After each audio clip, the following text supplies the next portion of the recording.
Happy holidays. Gotta make sure we prepare for the holiday and all. What up, Season? My man from 3H, my brother just joined in. Was good. Another dope artist. Just dropped an ill single today. You gotta check it out. For sure, for sure. Yeah, So, definitely. It's definitely dope to hear like artists support artists.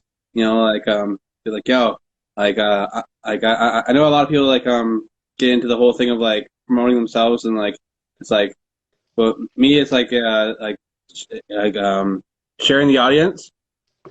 It makes people become like more of a fan of like the whole movement, right? yeah, nah, definitely. Um, it's that's one thing I've always done. Like I've always wanted to support other artists, help out any way I could. Because I had a lot of artists do that for me too. Season's probably like one artist that's there the most for me. You know what I'm saying? That's my brother right there. Like we started this whole thing together. Like it's me, him, and like we have seven other members in the group. Like we've been a family since day one. There's times where music gets to you, bro, and you need that other person to back For you up sure. and be like, yo, start thinking straight. So I definitely got to give him his flowers for that, bro. He's a real good. He's been a brother since day one. You know what I mean? For sure, for sure. It's definitely like the whole music scene also too when you've been around for a while, you've been to a bunch of the shows and like sometimes like there's I can't wait to be back at shows and like see Oh, some bro. and see some of the people like it's not even just I'm not I think I'm more excited just to see some of my friends instead of like seeing the performances like seeing Yeah, these artists that have been around for forever. We've been to a million shows together, like seeing these people, like a that's like, 100%. Yeah, I'm going through withdrawals to be honest with you, bro. Like I miss the stage like more than I could even express. I went from touring all the time, 3, 4 times a year to now like can't even leave my own state because of everything going on. So it was definitely a huge adjustment. In a way, it was kind of a little blessing in disguise. It gave me more time to work and create more. sure. I got more records in the vault than I've ever had my whole life. Yeah, definitely. So like, Like the whole pandemic's been different for everybody. Like some people have been going through hell. Like me, but some people have been thriving. Like me, I was doing all my interviews in the crib, and I was having just people come over, and and it kind of limited me to like just like the area, right? yeah, Um, and then when the whole COVID thing hit, and I was like, well, I gotta start doing something else, right? Because I couldn't have people over like that. I started doing the online shit, and then like I was like, yo, like this has branched out to me, like this has been bigger for me than like anything like ever in my whole time of doing this shit. I've been able to reach out to people in like Miami, New York. yeah. Nah, it's dope, Idaho. bro. Yeah, Nah, that's dope, man. Like, and honestly, I like doing stuff like this. I used to do a little bit of a interview thing to like build. Like for you having a show like this, I would have a Let's Build where I would interview you so you could talk more about the show and stuff like across network. You know what I'm saying? yeah, And I like this stuff, bro. And I feel like the pandemic hurt a lot, but it also taught a lot. Like now you're getting all like these verses coming in. You're getting more interaction through the internet. I probably got to talk to and reach out, branch out, and build more relationship with artists than I think I could have done if people weren't touring, just had the time to do it. So, in a way, it was kind of blessing towards the networking. The only thing that sucked was, not being on the road and hitting the shows. So, going back into working a normal job again because I can't tour right now. So like yeah, yeah, it has its pros and cons, but at the same time, bro, I feel like it's making everybody stronger. People might not think so now, but when things open up again, bro, it's like all this time gave people an idea to capitalize. So when things open, it's your chance. Get it. Go get it. Don't let nothing stop you. And that's like, I feel like that's the mentality yeah. a lot of artists I've been working with. We all build this kind of mentality because of everything going on. Like if you don't adapt, you crash. You know what I'm saying? You got to adapt. Yeah, yeah. Yeah, and definitely, yeah, you've been doing your thing for a long time. Like even before COVID, always you run into times where when you have to adapt. Um, what was that first that first time it happened? Like that you were like things were going good for a certain bit, and then you're like, you know what, I need to do something different. I need to adapt. Things are changing. What Um, was that I first like want really big time for you? I want to say my biggest reality check was coming home from the Mad Child tour. I did a tour with Mad Child in 2000. I want to say 16 or 15, and it was like my first real Ontario tour, like Canada tour with another major artist, you know. And it was one of the best experiences. But being my first tour, I didn't have merchandise really at the time. I had one CD I was pushing out. I didn't have anything to like brand myself, and I'll be honest with you, that tour was like what taught me to brand. You know, Yeah. I was seeing all these other artists with crazy merch tables. I saw at the time, Mad Child was still with Battle Axe. So he didn't have just Mad Child merch. He had Mad Child merch, then Battle Axe merch. So he took like two, three tables alone.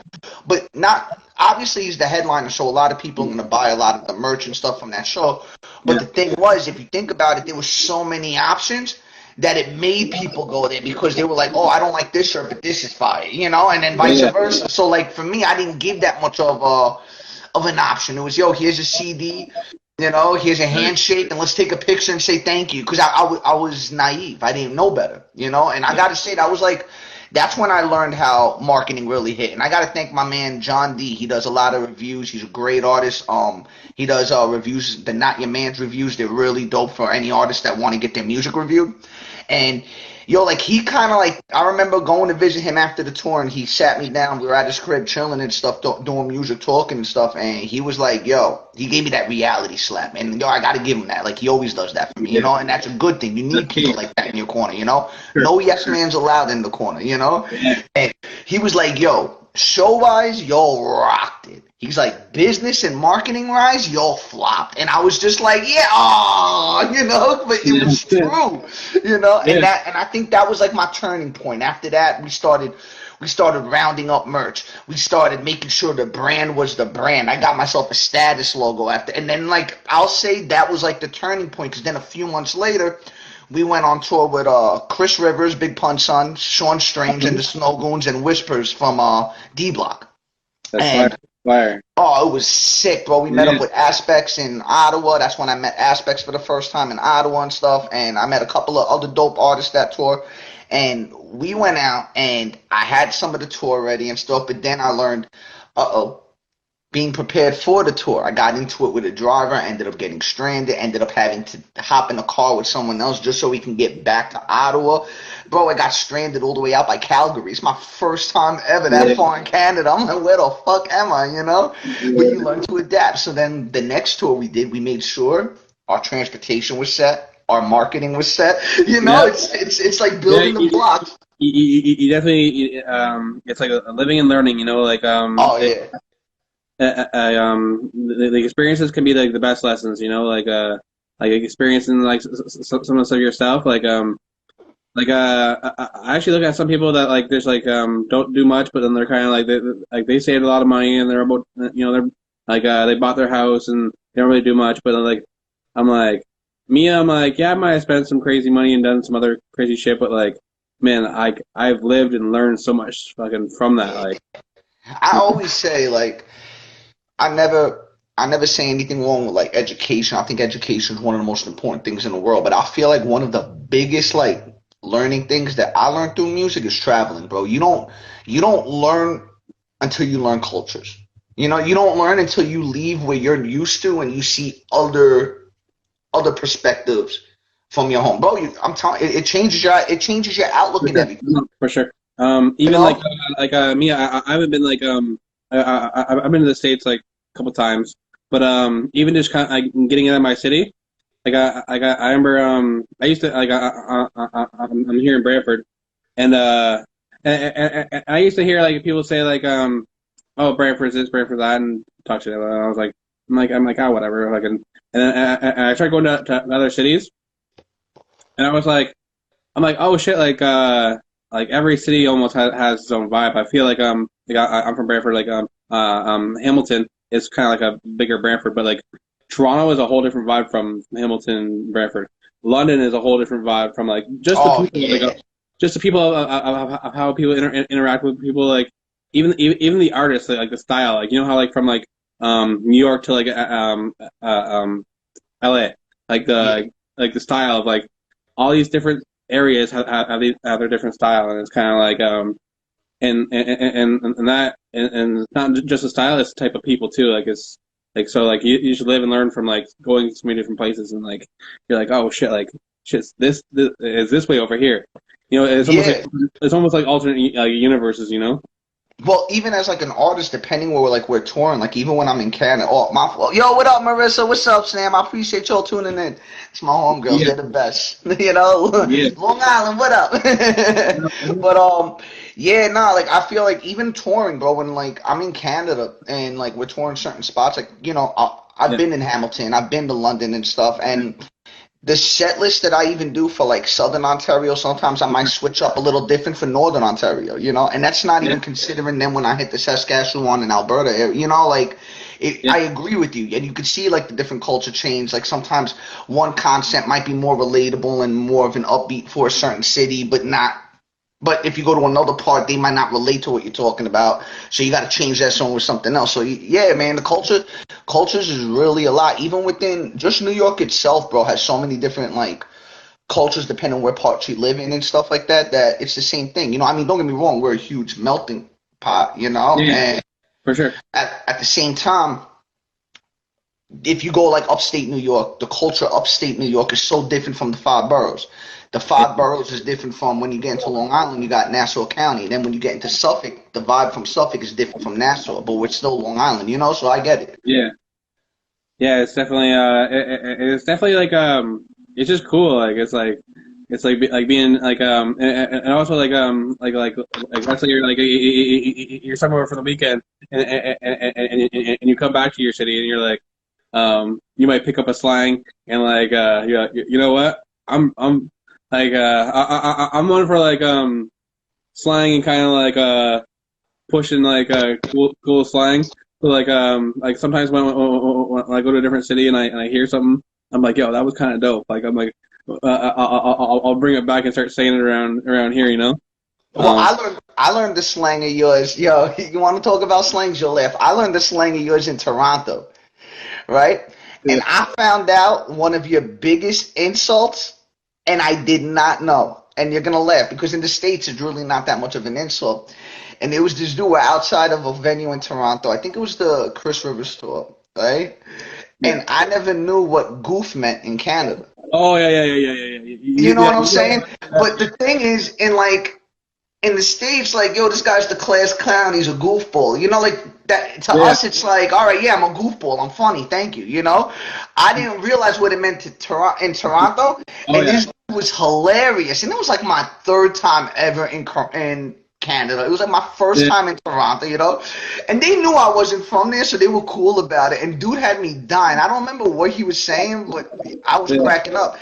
And I was like, yo, this dude's a goofball. And the energy changed. Everyone went from like laughing at me to, whoa! And I looked over my shoulder. I thought something happened like down the block or something, because I didn't think I said anything wrong, you know? Yeah, and I learned, bro. They were like, nah, over here, that's a whole different meaning than in New York. And I was like, wow. Yeah, for sure. Yeah, up here, like that's a serious thing. Like, you know. Yeah. Yeah. So that was funny. I'll tell you, that shit had me dying laughing. Speaking of like this, meeting funny people, like who is the funniest artist? Like you ever been on tour with, or you met some? Without question. Without say, the funniest, most coolest artist I ever met, and yo, may he rest in peace, was Sean Price.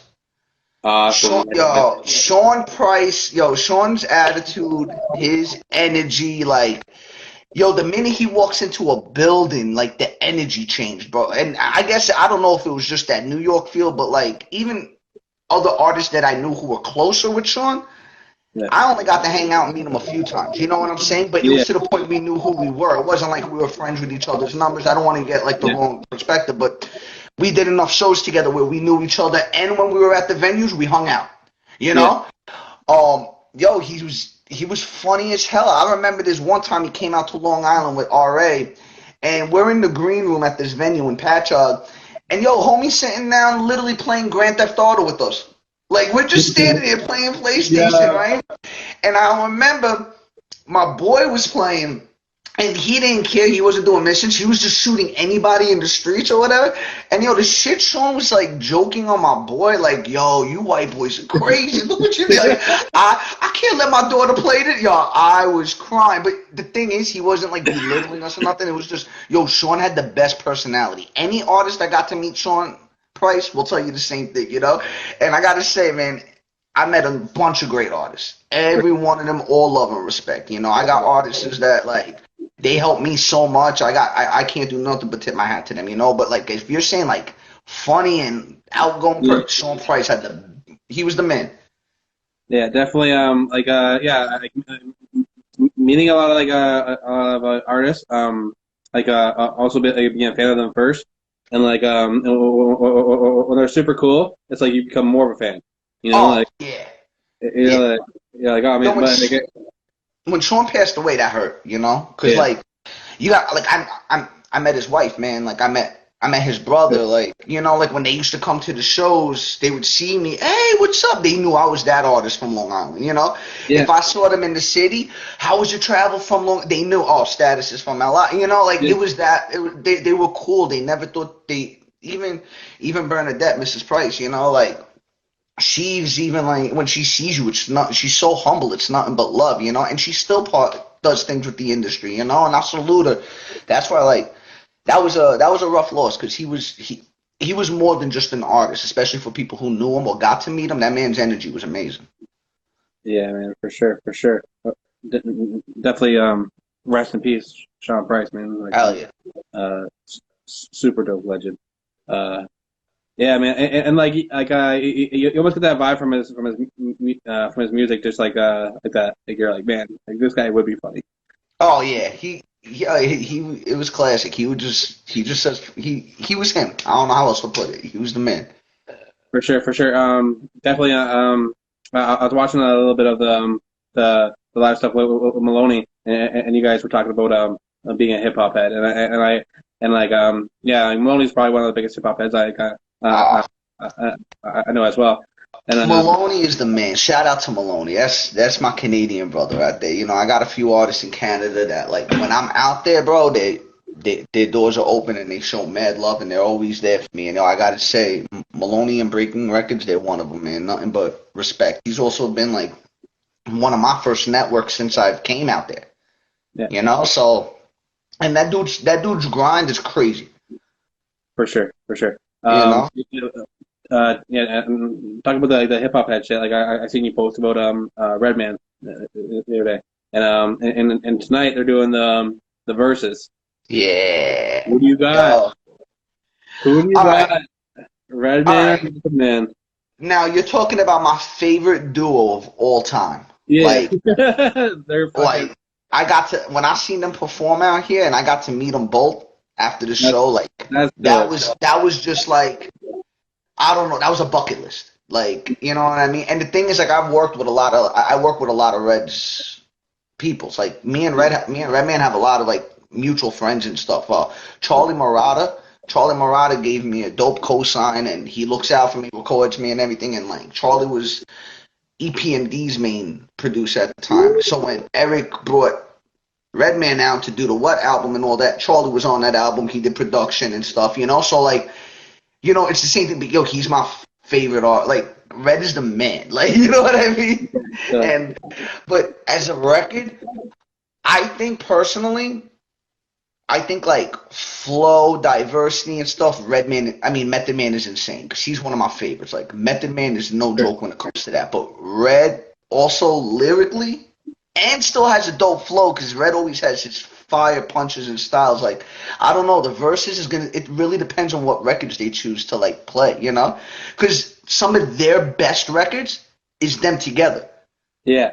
So like I'm curious to see what's gonna happen with that, you know, because like I said, you're talking about that's my favorite duo ever. Like always like the Black Album is always a consistent album that always comes back in my playlist. Like the Black Album, like every once in a while, I'm like I gotta because I'm always I'm always walking, so like I'm always have my playlist and shit like that, and or different albums I have on my phone. And I always switch it up. But the Black album is like one that always consistently comes back. Yeah, Blackout was dope. Rock Wilder is one of Yeah. my favorite beats ever in hip hop, you know? And it's funny, like the Rock Wilder himself is a cool dude. He works out here in Long Island all the time. You see him all the time with Eric. For me, prior to doing these interviews, I was rapping myself and I was doing shows and I was putting out songs. And I remember when I was first starting to like hone my craft, and we actually burnt like a CD that had like all the just instrumentals, and I always go good over like freestyle over like a lot of the beats on there. But when the Rockweiler one came on, it was like, you had to step your shit up. You kind of like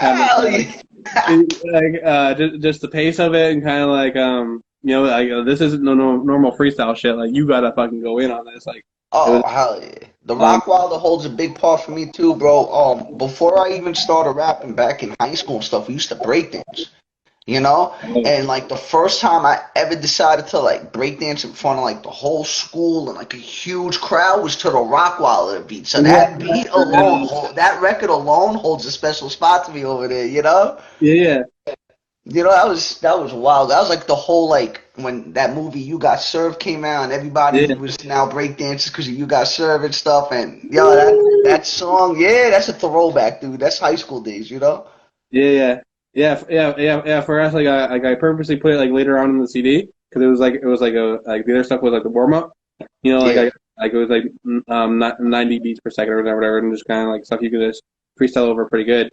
But then like that, I'd always say that one for the end because I was like, man, like there's like, I felt if I could freestyle and hit like the whole thing like throughout the whole song, I'm like, man, I'm on fire, like.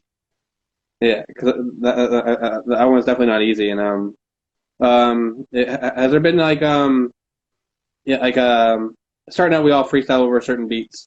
What was the beat for you? The beat I could say that like a promotion beat I used that was like from the industry. I could say the beat that got me like a nice little buzz. It's like a fan favorite when I perform. Do you remember In Together Now with Method Man and Fred Durst? Yeah. The DJ Premier beat? Yeah. You know, I have a record out called Back the Fuck Up, and that's the beat, you know? Okay. And I don't know, like with just the hook alone, the crowd gets hyped with it because they love screaming out "Back the fuck up," you know? Because like, it's an energy, like the crowd gets hyped on it. And honestly, it might be one of my favorite songs to perform when I'm performing because it's like it's that much fun because the beat, it's just that beat as DJ Premier put the illest bounce in that beat. You know what I mean? That's one of my favorite beats too. That's actually like probably one of my favorite videos too. Oh yeah, I had my favorite pop lock in there. The guy's name's Mr. Wiggles from Brooklyn. He's like one of the pioneers of pop lock, and he's the dude that took the moonwalk to a whole new level, and he does the moonwalk on his knees. Yo, it's crazy. Like he battles a dude, he breaks down to the ground, and like how Michael Jackson walks on his knees and moonwalks, this guy does it with his knees and looks at people like it's nuts. That's crazy. He's not human. That's crazy. You know, I'm like I am 3-0 in dance battles, but like I haven't battled somebody like that. So like, you know, nah, he's a legend. Like he's a legend, bro. He's a whole nother breed. You got to look him up on YouTube. You'd be like, who is this guy? So do you ever break dance break dance for like anything now? Nah, I can't. I'll end up in the hospital. I try that shit now, but I'm too old for that shit. Nah, that was when I was a teenager, you know. But it was cool when it lasted, you know. I'll be honest with you, dude.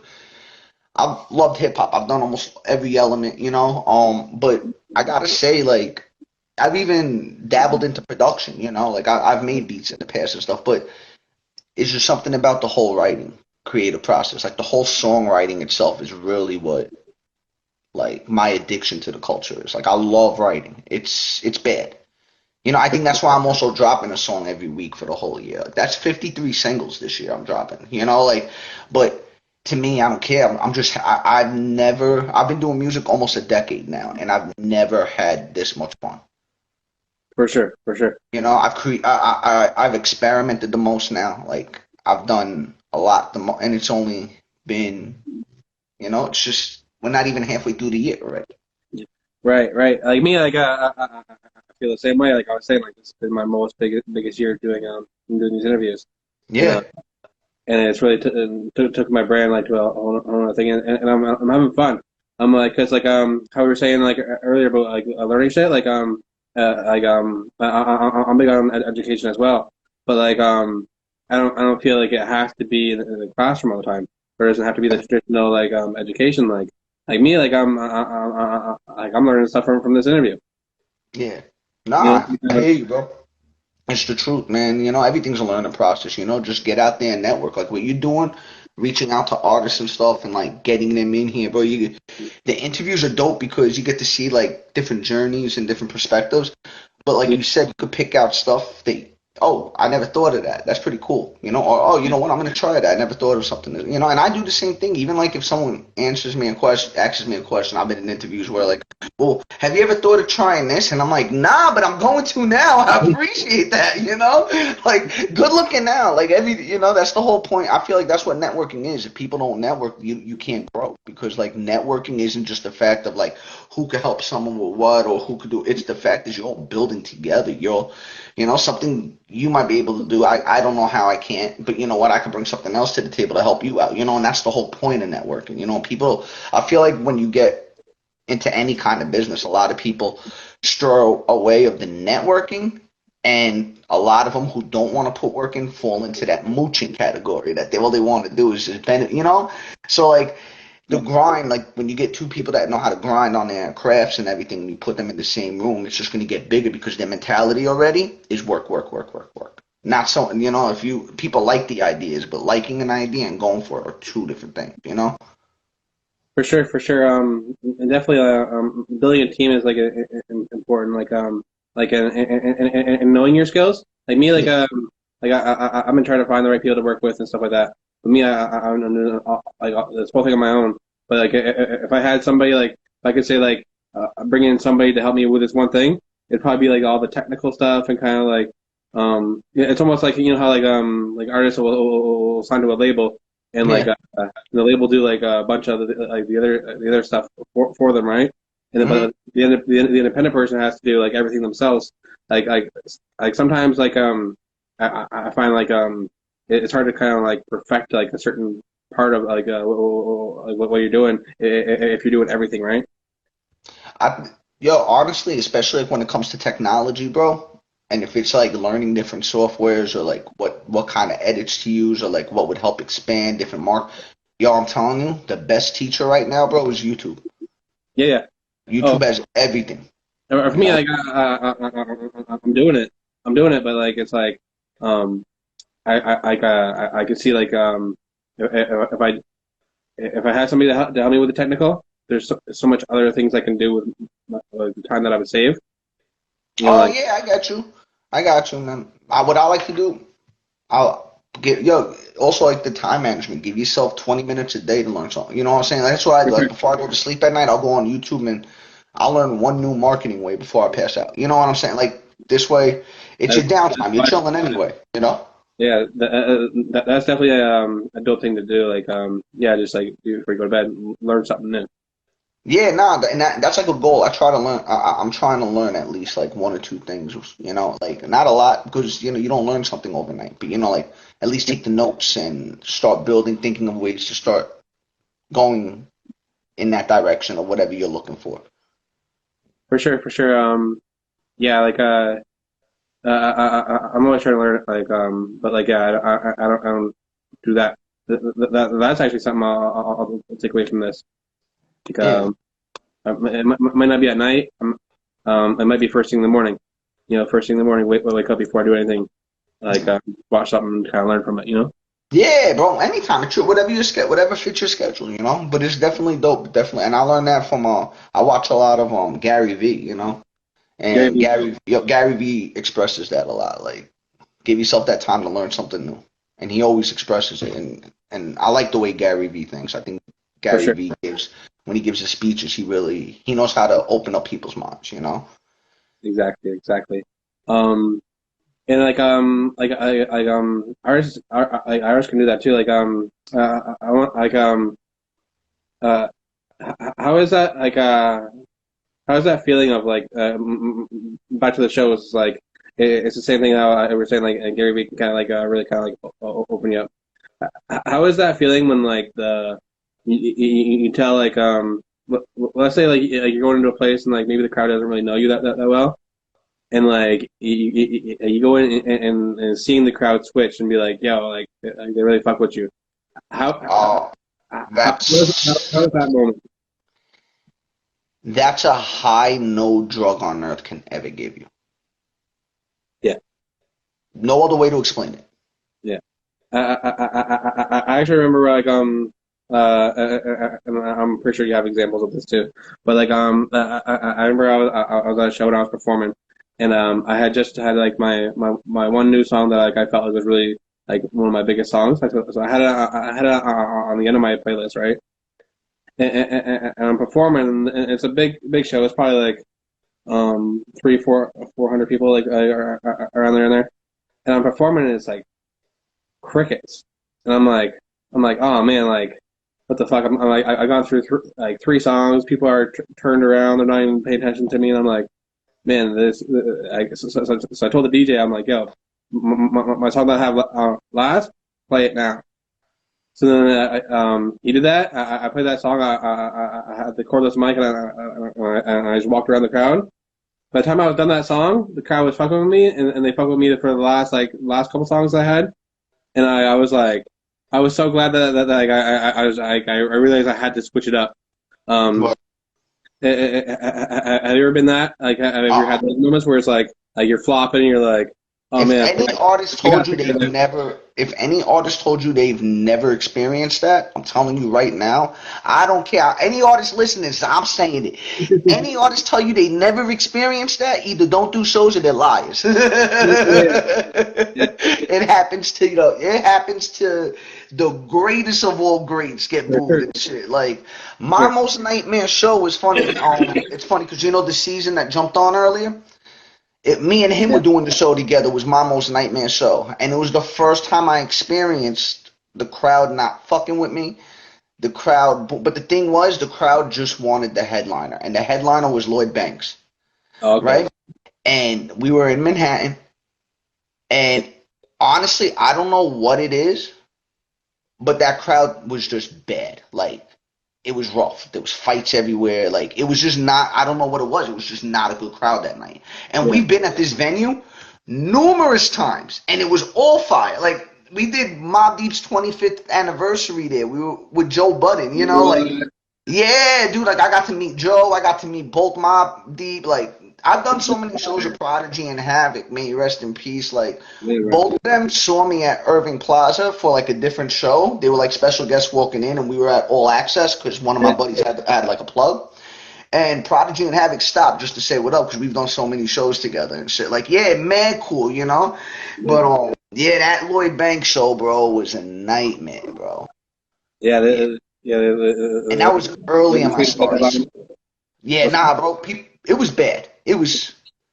Trust me, there was no positive point to that show. But you know what? I feel like that's a breaking point of an artist. Like, I'll be honest with you, bro, that shit almost got to my head. When you do yeah, 10 consecutive shows since you start thinking, now you think you got that little chip on your shoulder, like, yeah, people don't, I love it. Everyone loves it, you know? And then you go and you get hit by that show, a show like that, yeah. it's either I ain't doing this shit no more or you gonna learn from it and keep, you know? But what was crazy with It's me humbling, was right? I was on the fence, bro. I was so new to this that, like, I was almost like, fuck this. I don't want to do this shit. Like, it was that bad, you know?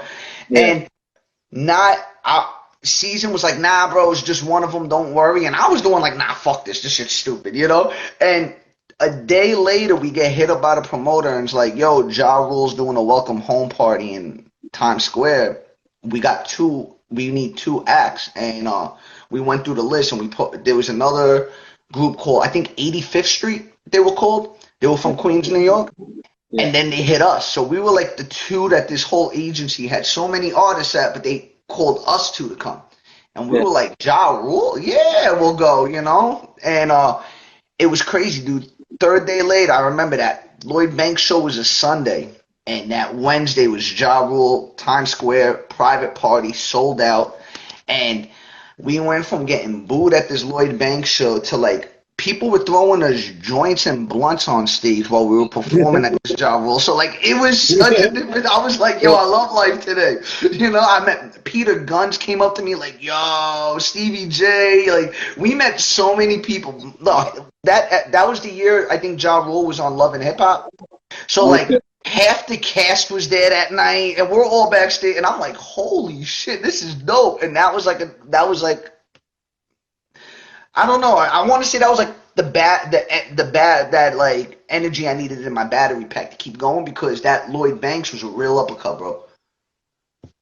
For sure, for sure. It's funny how like the Lloyd Banks and Ja Rule like show like Yeah, and that's crazy, right? Murder Inc. and G Unit within the same week.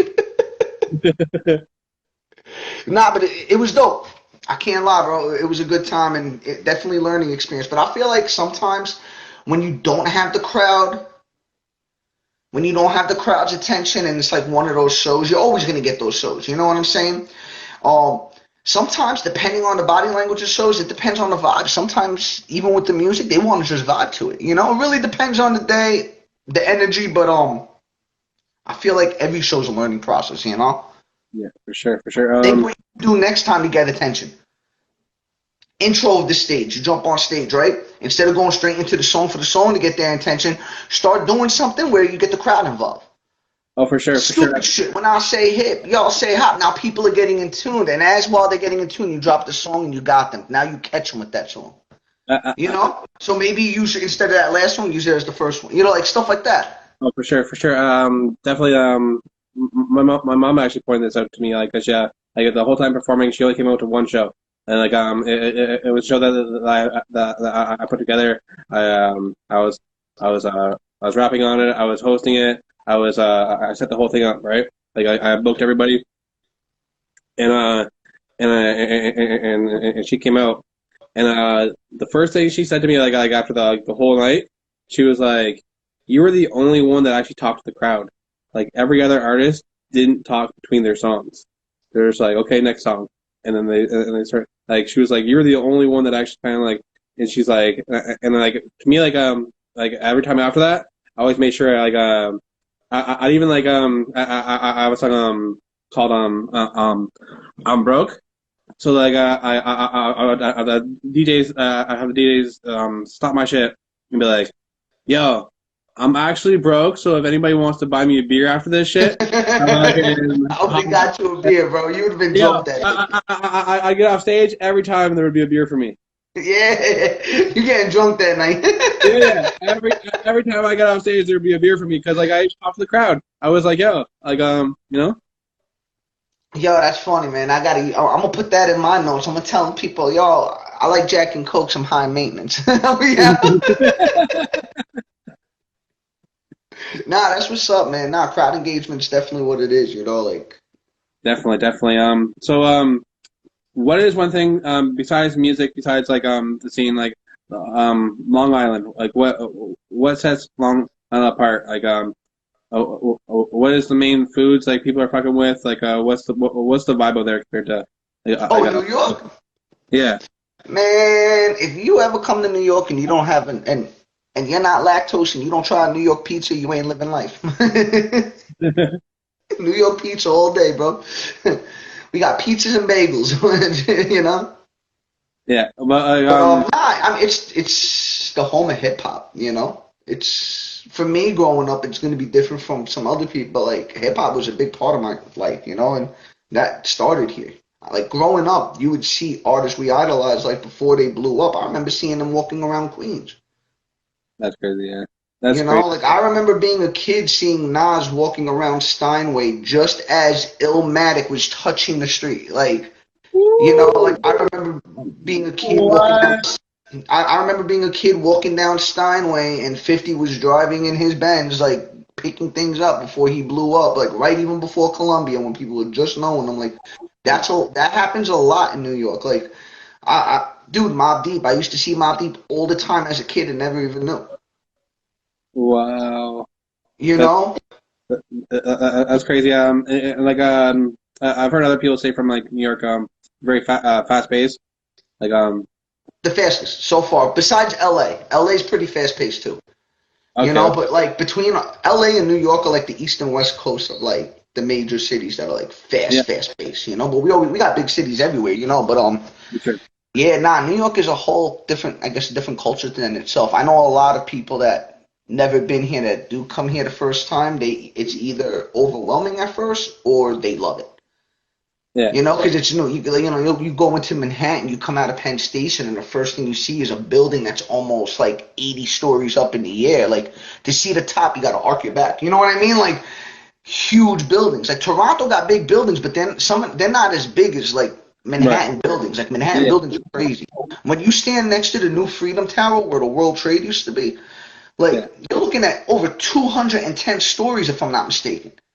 You know what I mean? So like when you look up, you're like, you know, like you stand next to it. yeah, It's like the building is like 2 blocks long alone. The building. yeah. Yeah, that's crazy. That's crazy. Um, definitely. Yeah, like and also like yeah, like as a hip hop head, like I can't wait. Like I've never actually been, but like I actually can't wait. I definitely need to experience that in my life. You know. Oh yeah, definitely. Just know where you're going to. You know, like it is New York, so like when you For go, sure. know where you're going. For sure. For sure. You know, that's anywhere. Yeah, it's definitely anywhere you got to link with the right people and that are from there and that's the thing like being in going to different cities and shit like that.